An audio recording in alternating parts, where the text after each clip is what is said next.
Right, looks horrible. I'm going to look at it as a simpler calculation for what I wanted to think about it as 4 multiplied by 32.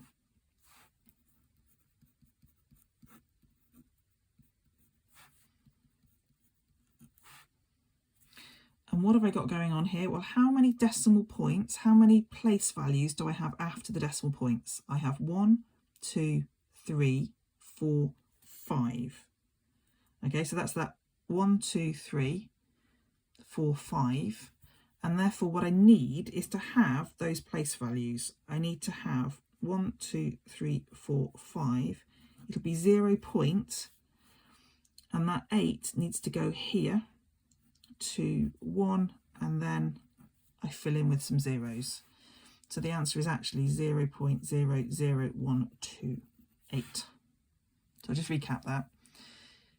Take the digits, you multiply the 4 by 32.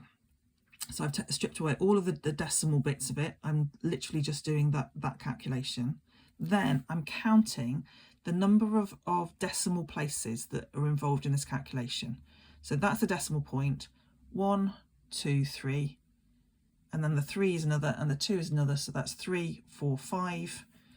That's my 5 place values here, and I start by writing my smallest digit here, the lowest value digit, 8, and then my 1 and my 2 this way, and then I still have 2 more gaps, so I have to put zeros in those gaps.